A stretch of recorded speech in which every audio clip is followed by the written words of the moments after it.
read the Hollywood News. My first question is, what initially drew you to the part of Thoren Oakengood? It was a book that I'd read when I was a kid, and I remember it pretty clearly. It was read to me in school, and I had a primary school teacher who did all the voices and the voice of Gollum. I remember Thorin for being kind of quite an angry character, quite complicated, somebody that I didn't really like very much. So it was interesting going back to it as a 40-year-old and thinking, why didn't I like this character at the time, and sort of learning to fall in love with him a bit. Okay. Well, that kind of answers my next question. Obviously, you was a fan of the original book, but had you seen Peter Jackson's Lord of the Rings trilogy? Yeah, I mean, after I'd read The Hobbit, I went on to read Lord of the Rings. I think that's Tolkien's intention. The Hobbit is a bit of a blueprint for Lord of the Rings. He expanded his ideas quite immensely into those three big books. So I was really excited when Peter Jackson made them into a film trilogy, and I was a huge fan. So yeah, it was very familiar to me. Okay. What can you tell us about how Thorin's character arc is going to come to a close in the upcoming third part of the Hobbit trilogy? I think you see glimpses of some kind of irrational thought process going on in his head towards the end of the second film, particularly when he gets inside the mountain and he confronts Bilbo. And you're going to see more of that. You're going to see him start to lose control of his own mind a little bit, and he succumbs to the gold lust and the dragon sickness, and it takes him into quite an isolated place where he rejects his comrades, and he becomes quite singularly obsessed with Bilbo Baggins. Okay. Would you say it's a satisfying conclusion in the end, without obviously spoiling anything? Yeah, I think so. I mean, it was one of those, obviously, for anyone who hasn't read the book, I won't spoil it, but there's a great moment where Thorin gets the opportunity to redeem himself, and I was really looking forward to playing that. Okay, that's great. Do you think Peter Jackson has kind of justified stretching one book into a whole trilogy of films, in a way? Because I know there was a lot of backlash about it. You know what, I think before going into shooting, I would have probably been quite sceptical about it, but having seen the way that he's worked and the detail that he's looked at Middle-earth in, and the storylines that he's followed, and all of the characters and the way that he's expanded not expanded the characters, but just taken time to explore them, it's actually quite difficult to fit it all into 3 films. They've had to cut so much already, and there's plenty of extra material for the DVDs. Oh, brilliant. How much would you say you relate to the character? I mean, he's a pretty badass guy. What similarities is there to you? It's tricky. I guess his stubbornness is the one thing that I suppose I relate to, and his willfulness. When he's decided to do something, he will do it against all odds, and I feel like I sometimes have the same kind of pig-headedness. Okay. Do you have like a favourite actor that you worked with in the whole trilogy at all? Do you want to wait for that siren?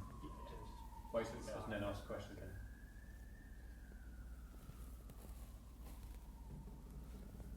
Still listening. Oh, right. Okay. All right, hold on. Okay, go for it. Okay. Do you have a favourite actor that you worked with throughout the whole trilogy?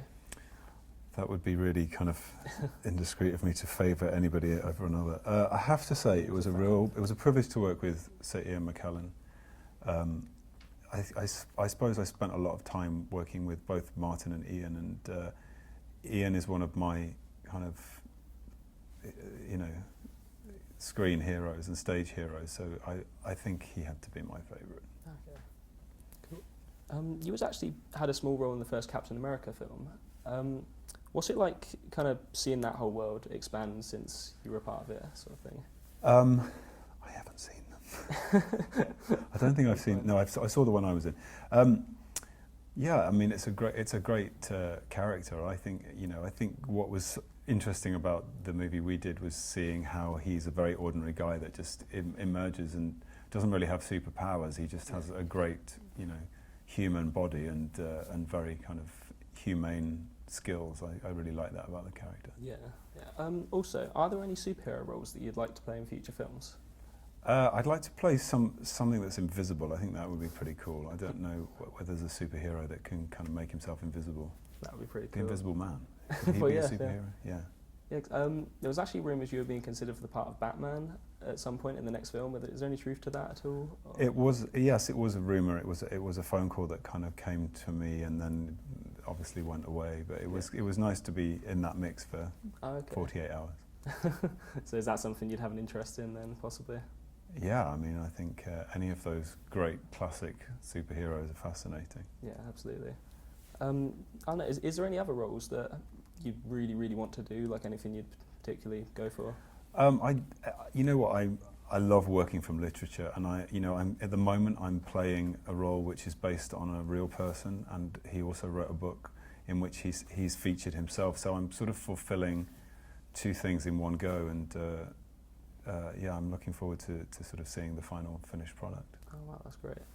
I want to ask you what the makeup is like for The Hobbit. Like, it looks like you have quite a lot of sort of prosthetics and stuff. Yeah, it was quite extensive actually. It was a latex head and a forehead and a nose, and it was sort of glued into the eyelids and then a wig on top. They wanted to, and two massive ears as well. It was like wearing headphones. But yeah, it took about 2.5 hours to get the whole lot on, and about 20 minutes to get it off.